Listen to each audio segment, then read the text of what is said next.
Without further ado, we have Chris Young. No problem. Thank you very much. I'm sure that you can't look at all these faces and not reminisce about your time and contribution and participation in Young Arts. Tell us about that a little bit.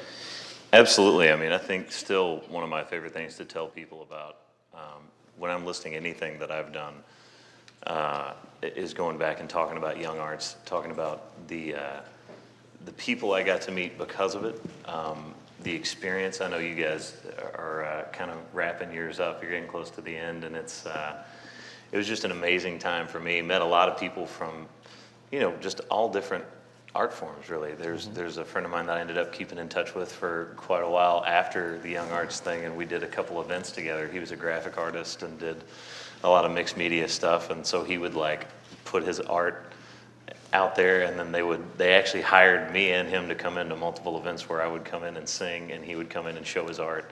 And his name's Matt Austin, and it was just one of those really cool things of being able to go, I've gone from somewhere where, being from Middle Tennessee, everybody talks about country music all the time. That's the primary focus when it comes to the arts, I think. And granted, they definitely, because you actually live there, but they do expand and do a lot of other things, but that's the primary thing. And then you get a chance to come to something like Young Arts and see so many different things, and all the same people that spent hours and hours and hours and hours on end practicing, refining whatever it is that you guys do. And a lot of people only see the end result and they go, oh, that's amazing, you can do this, and they don't realize all the time that goes into it and all the practice and all the effort. And it was just really, really cool being with a bunch of like-minded people. Yeah. And I know that you're surrounded by country music in Middle Tennessee, because as you know, that's as you said, that's exactly what we talk about there.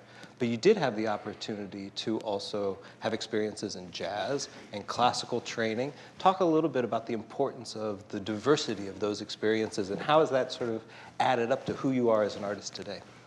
Yeah, I think a lot of what I got a chance to do, I count myself as really, really lucky, because I love music, period. I don't care what style, form it comes in, whether I was doing musical theater, whether I was studying classical music. Got a chance to actually go over when I was a teenager and sing some choral works in multiple languages over in Europe and do some stuff. Was part of the Grammy Jazz Choir, which I know the people that I got to sit and watch the jazz group last night. You guys are amazing. We actually flew in last night specifically so I could watch the jazz ensemble. You guys were amazing. I know some of y'all aren't here, but go ahead. You can clap for them.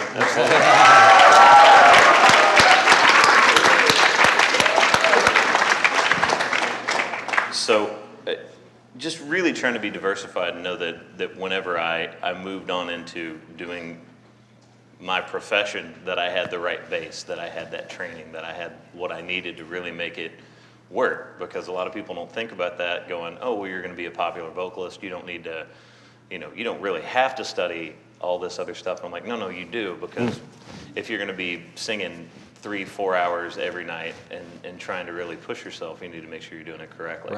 Right. Now that you're in the ranks of the professional world, talk to us a little bit about the work ethic that's involved, that these young artists should come to expect, in the dedication and the hours. How is that reflected in your day-to-day? Well, for one, just let me go ahead and say, I know everybody's told you guys, but I'm going to say it again, just because it needs to be said. Congratulations for all the work that you guys have put into what you do and for being here.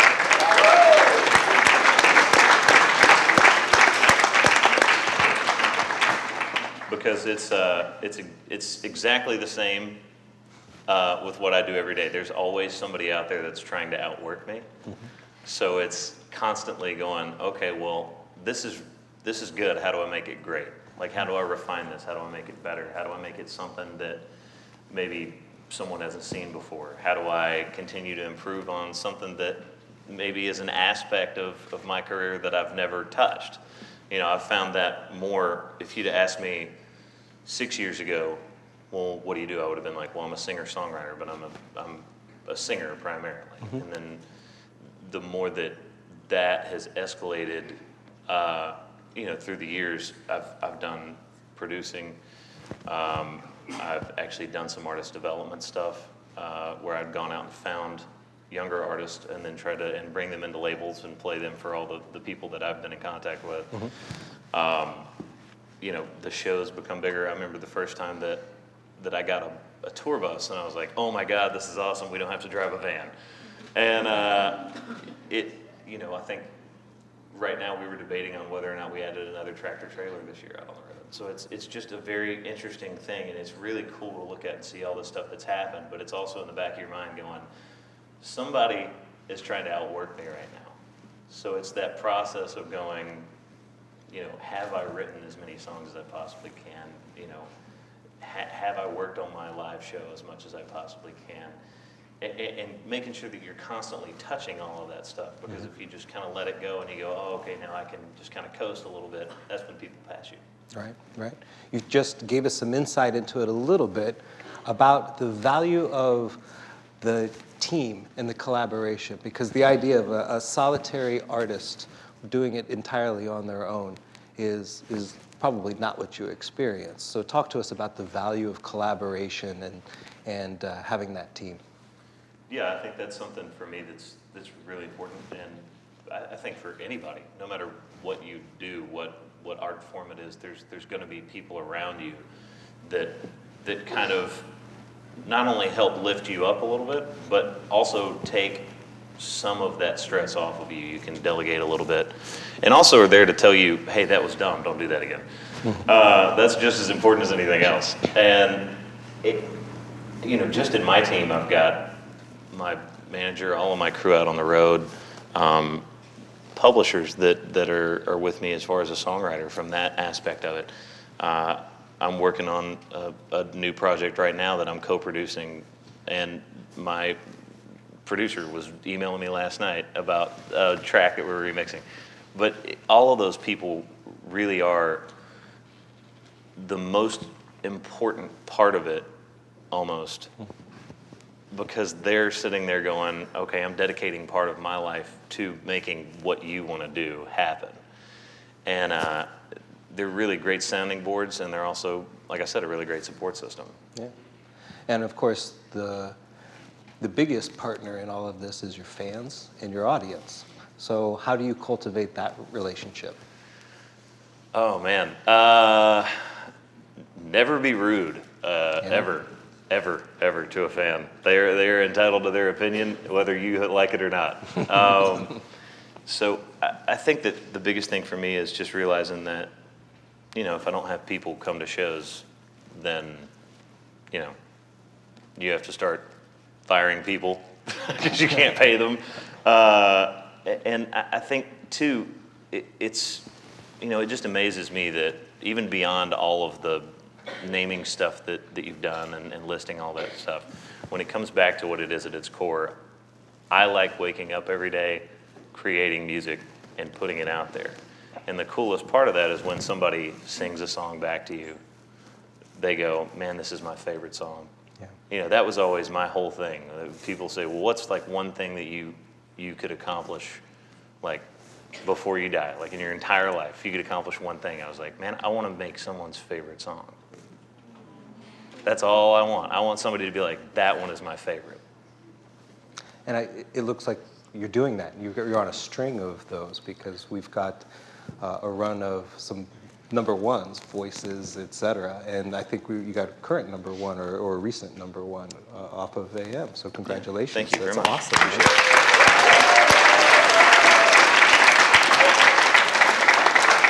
Who I Am With You, right? Yeah. Yeah, well, that's fantastic. Thank you. So can you articulate what are the ingredients that goes into a song that actually creates that kind of success? Or is it sort of, is there a little magic involved? I definitely think there is. And when it comes down to me, everybody always says, well, if you write it or if you don't write it and you find it from other songwriters in a song, what is it that really makes you go, that's the one that we have to put out. And to me, when you talk about art, there's always going to be some part of it. You can define it. You can say, okay, well, you have to have a melody that does this, and you have to have a lyric that does this, and you can have all the pieces, but there's always just something that's a little bit extra, Right.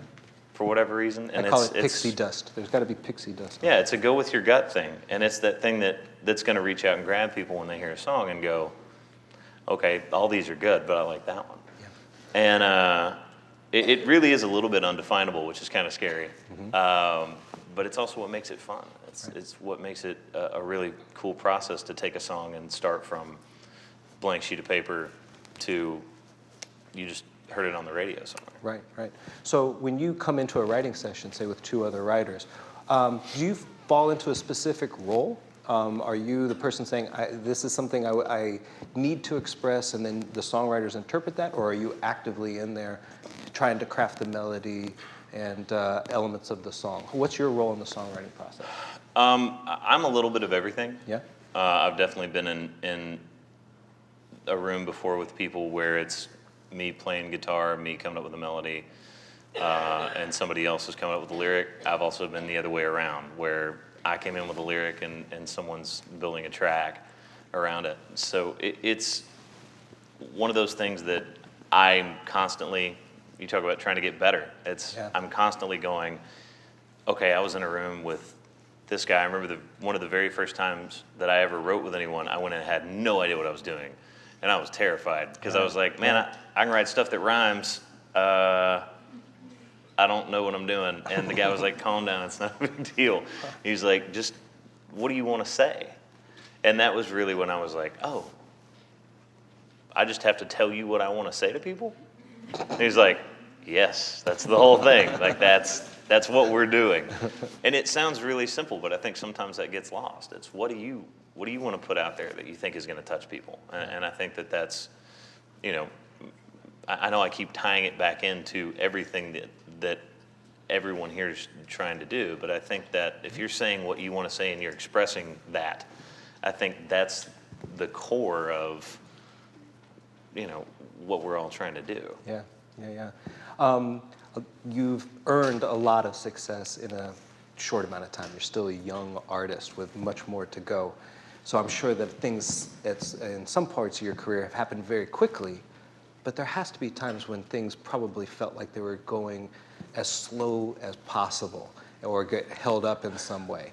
Because almost inevitably every career has to exercise patience at some point. How did you manage those moments? Okay, this is the fun part for me, because Yeah, so good. far it's been like, let's list cool stuff. And I'm like, that's all fun. Yeah. But what about the stuff that sucked? I played, I'll give two examples. One, I played, before I had my record deal, I played these Borders bookstores tour, because I was like, they had a coffee shop and they had a little PA on a stick, and I was like, I can go in, set up, play, sell a CD that I'd made, and then leave and hopefully not lose any money. Like, I can pay for gas and just kind of go all over the place. And I was doing some in Florida, and I went into one, and it was like the one that we had scheduled where I didn't know anyone in that city. And so I went in, and I was like, well, I'm just going to do it and see what happens. And I'm setting up, and there's two people playing chess and one person reading.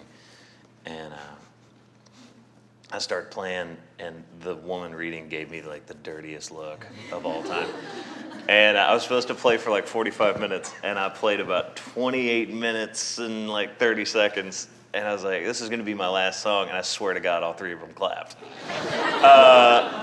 So like that sucked. And then at the beginning of my career, I signed my record deal right before I turned 21. And I'm 29 now, so I've been on the same label for almost 10 years. The first 2.5, 3 years, we put out a single, and generally, like especially in country music, and I guess pretty much any style of music, now labels just don't take a lot of time on an artist. For sure. So we put out the first single. It was out for like 24 weeks. Did a radio tour for about 6 months where I literally went around to every radio station in the country.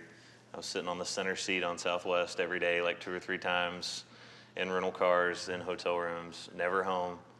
And it died at 37 with an anchor and fell completely off the chart like the next week. Like it just had no life whatsoever. So we put out another single, did another radio tour.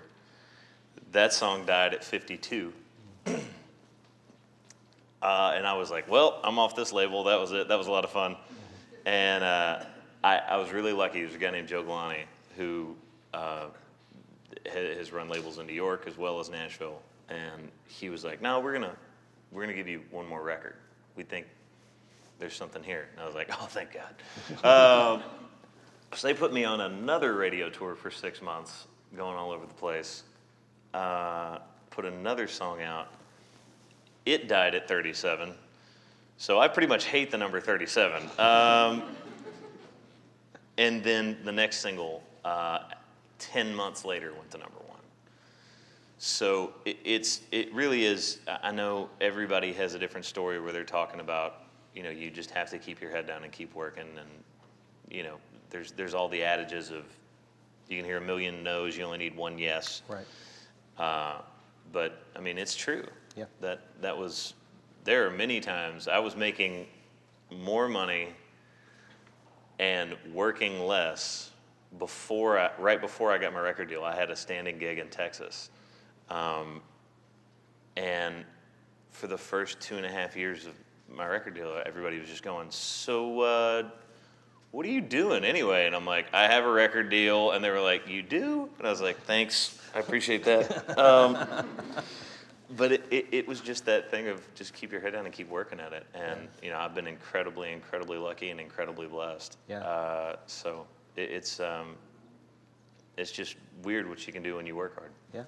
You gave us another insight into the lifestyle of an artist. I think regardless of discipline, that million no's, but you just need one yes is probably going to be consistent with all of our lifestyles, because I think rejection is inevitable. And let's be honest, nobody, I hate that. Like, I heard, oh, well, you can have a million no's, it only takes one yes. That's what everybody told me. Right. I wanted to punch people in the face. They kept telling me that. I was like, good Lord, I get it. I know that you have success, and I don't. No, it was. But it really is. I mean, it's one of those things that's really tough to kind of sit through and go, yes, I know I have to keep working. Yeah, I know I have to keep grinding at whatever my craft is. But it's probably the most important thing you can do, because there's going to be times where it's opportunity is luck and preparation. Right, absolutely. We just met, but I can already tell you're a cool guy. I like you, right? And there's no question there. I just want to say I don't know, he's a man. cool I was guy. watching the Food Network this morning. I don't Yeah. know how cool that is. But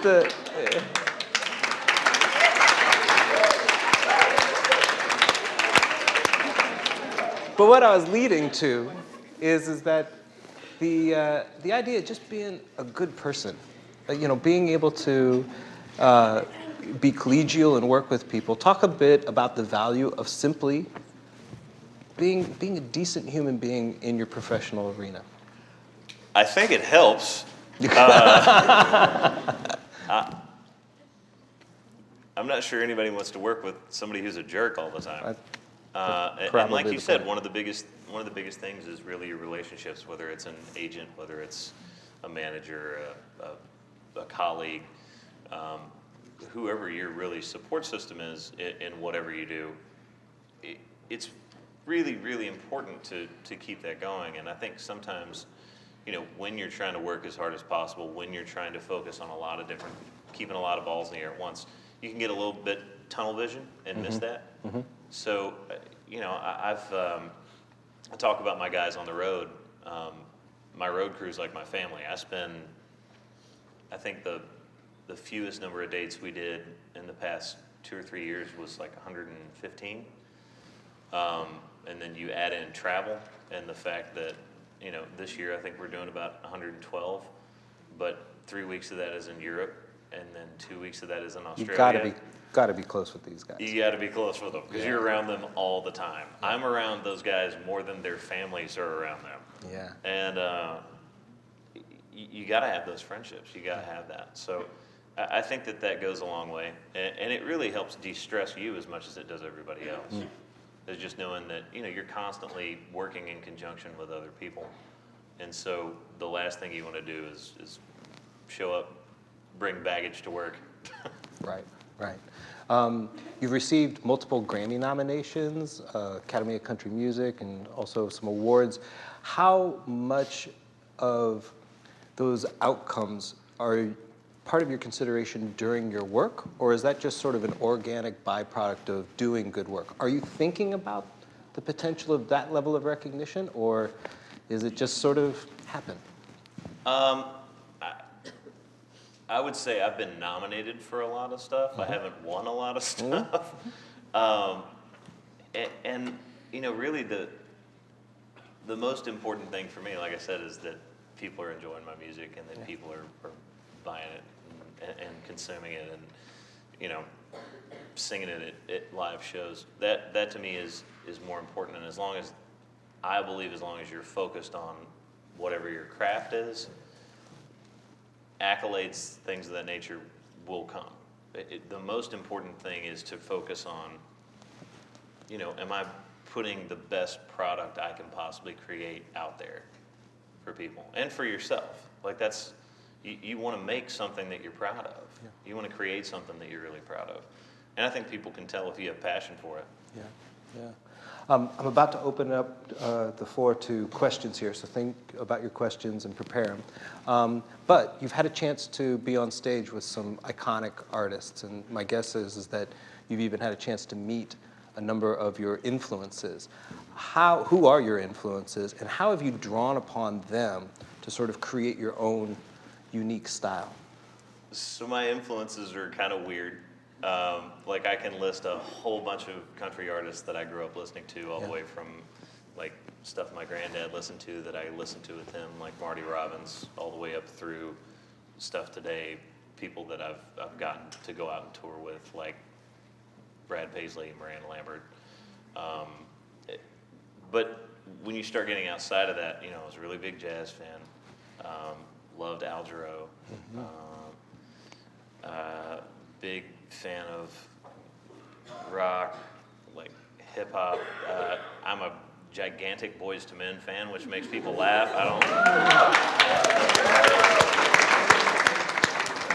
That's currently the only show that I've purchased tickets for this year. Is they're coming to Nashville, so I'm gonna watch them. But I think all of that shows up in my music at different points, whether it's small things where you'd really have to pay attention to it, to pick up on it, or large things. And I think it's nice to have like a breadth of information when you're going in to try to create your own music, to go, okay, well, what do I want to, it's like you have different colors to paint with. It's like, okay, now what do I want to take to make this? Great, absolutely. Okay, questions from our audience? Yes, ma'am. Do I stand up? Or? That'd be awesome. So, at one point you were sitting in our chairs and you were 17 or 18. You're like, what am I going to do with my life? If you could go back and have lunch with your 17 or 18-year-old self, what would you tell yourself? Or what did you wish you knew? Did everybody hear the question? So if you have an opportunity to go back and have lunch with your 17-year-old self. Man, 17 or 18-year-old me, I would tell myself to stop being so impatient. And that's part of the reason why I kind of made the joke about what you can have a million no's, but it only takes one yes. I hated hearing that. I hated it so much. And that sounds so weird, thinking that, now looking back going, well, I signed a record deal before I turned 21. But from like the end of high school through college, I knew that I wanted to sing. I knew what I wanted to do. And for whatever reason, I didn't know exactly who I wanted to be and exactly what I wanted to say. And I think other people could tell. Mm-hmm. So it didn't happen until it was time for me.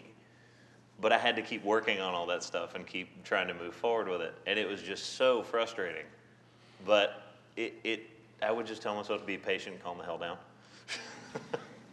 Very excellent. Ava, did you have a question? Yes. So I play a lot of country music, and I found it hard sometimes to cross over with my music to like reach people from other genres, because I know sometimes country can get kind of like a bad rap from other genres of music. So I was wondering how you've managed to gain respect and also reach people outside of the country music scene with your music.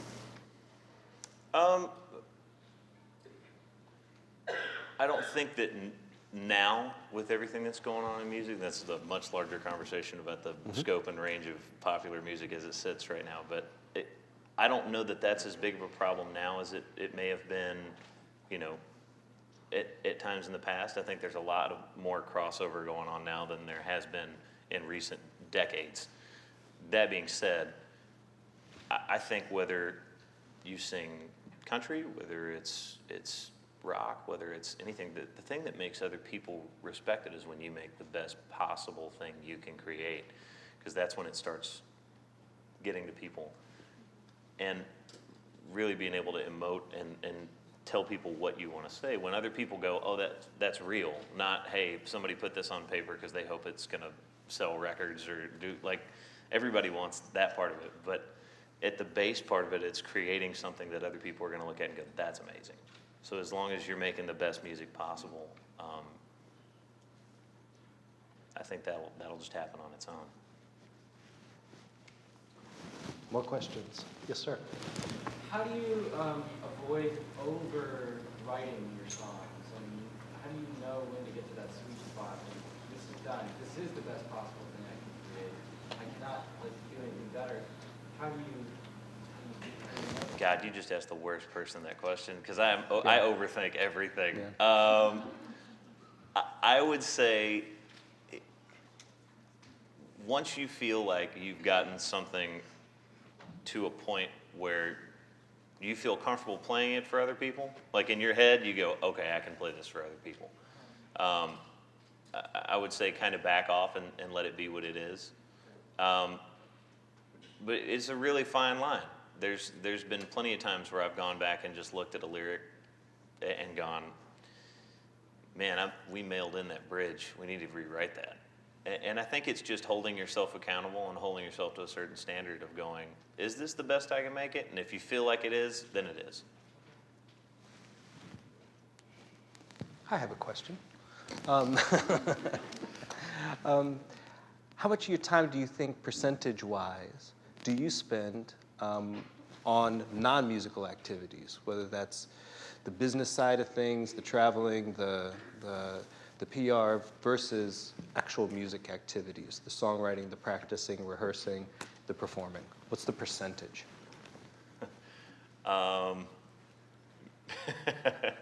So my publicist and my tour manager are here. They're both laughing right now. Everybody's looking around for them. They're not over there. I just looked over there to throw y'all off. No,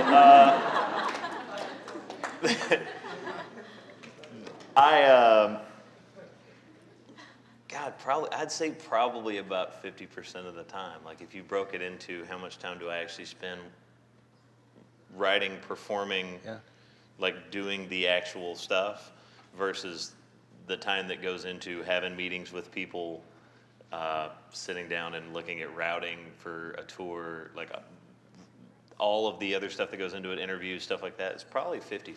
Like there's a lot of... Yeah. That's pretty good. A lot of prep. I've worked with a lot of people, it's closer to 80-20, so 50-50 is pretty good.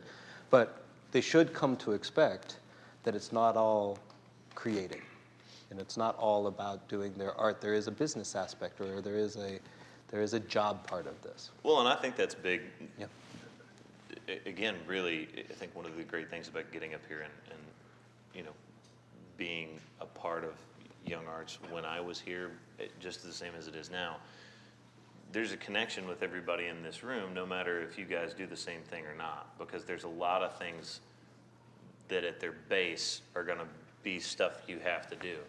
And that's figuring out, hey, if I want to do my art for a living, how do I get to that point? Not only am I really good at it, but then how do I make other people, realize this is something that's a product that they want to have and that they would like to see.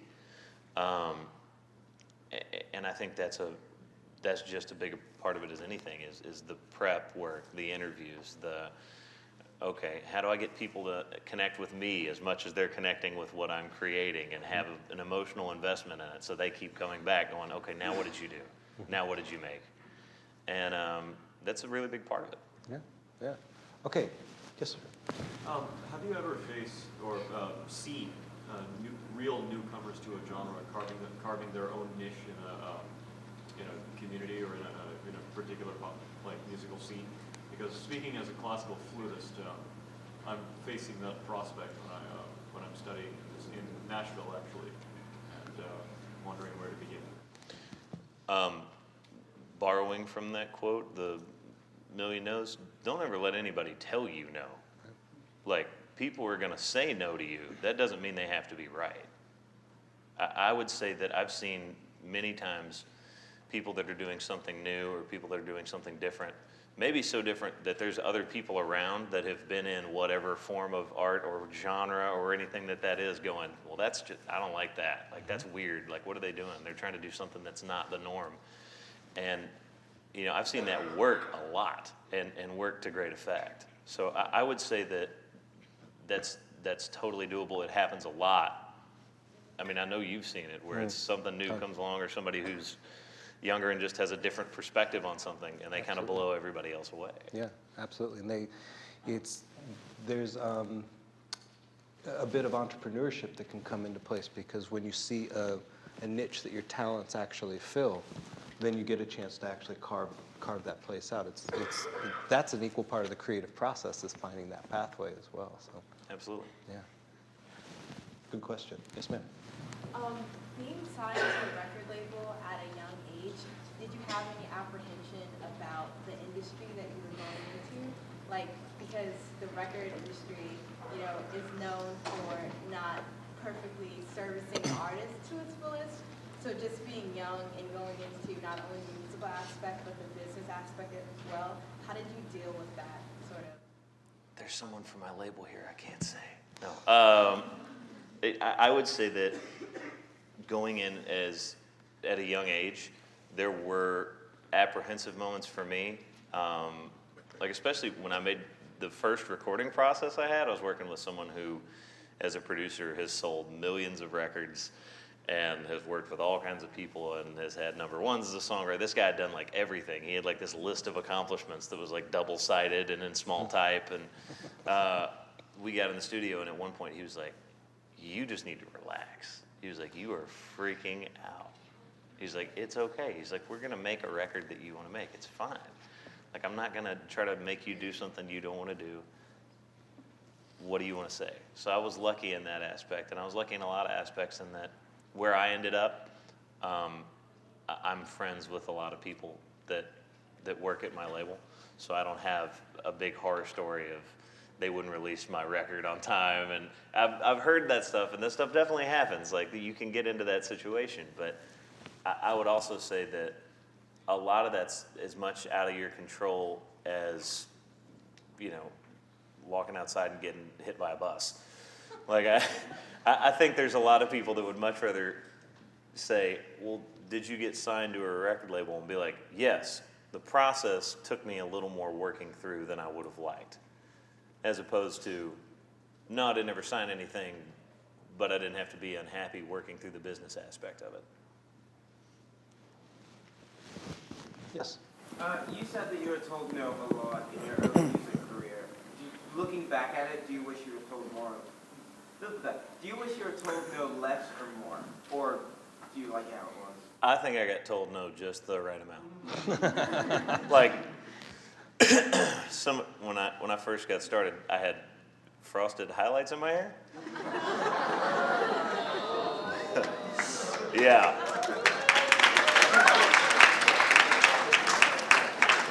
It's a choice. That it's should have been a hell no. That's what that should have been.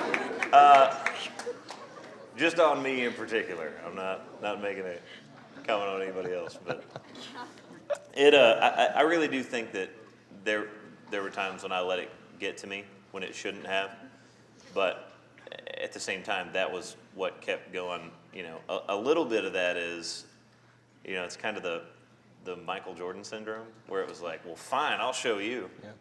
Like, you tell me no, I'm gonna go make somebody else money. It's an opportunity for motivation, isn't it? It is. Yeah. It is a motivation thing. Yeah. And I think everybody has to find what that motivation is, whether it's that angle or whether it's just you're one of the people that sits in front of the mirror and goes, I'm motivated to do this because I don't need anybody's motivation. I've got all that I need. Strong enough? I'm good enough? Yeah. Doggone it, people like me. Yeah. That's how I know that we're older than everyone else in the room. Yeah. Nobody got that joke except us. No, that's okay. We'll talk about it Well, later. we get it later. Yeah. Okay, other questions? Yes, David. Sorry to ask another one. I was wondering. Your if limit you could- is 2, by the way. No. Help me on.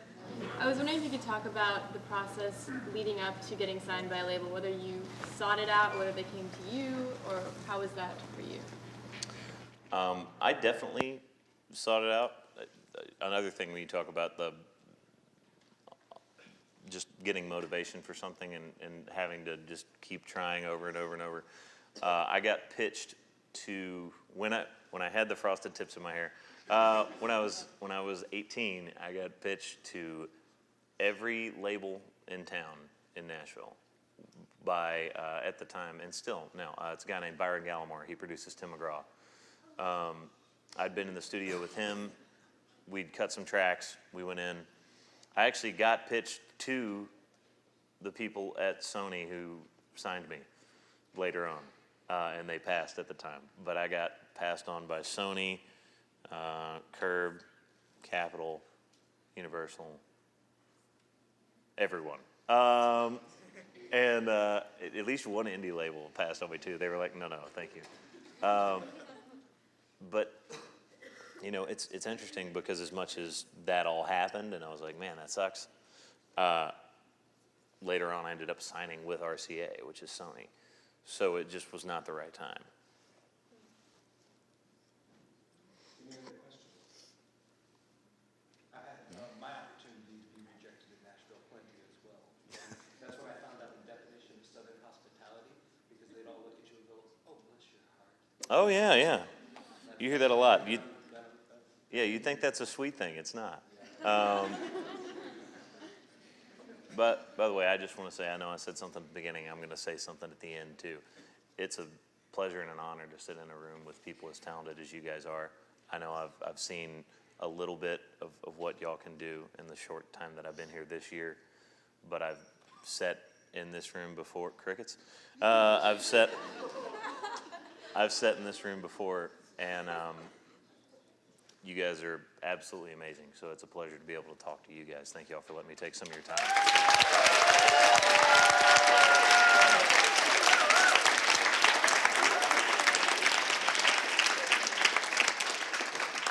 Before we let you go, I do want to hear from you. What's next? Oh, man.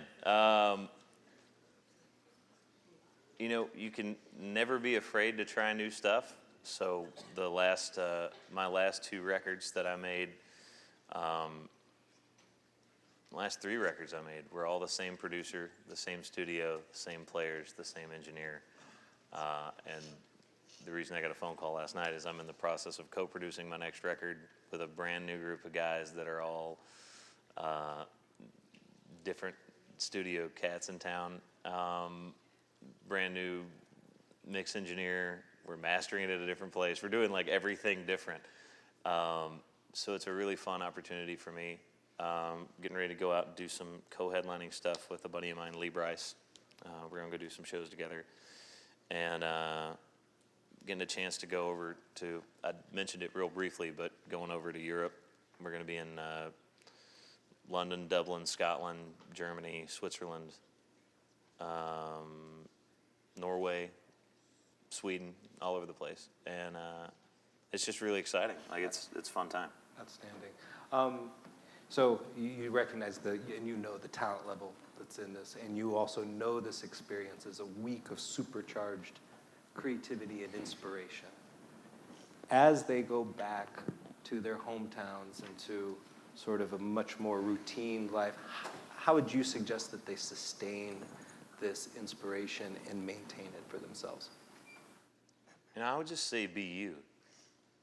Whatever that is, because especially when it comes to art of any kind, that's what's going to make you stand out more than anything, is that you're different from anyone else and what anybody else can create.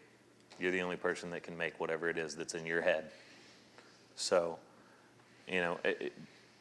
try to keep in touch with the people here. Make friends. Make those relationships where if you're sitting there and there's nobody else near where you live that does what you do, and you're just like, good Lord, like everybody thinks this is really strange that I'm sitting here practicing this or working on this constantly. You have people to reach out to and go, hey, I'm just going to talk to you about art for a little while. Like, we just need to talk about this.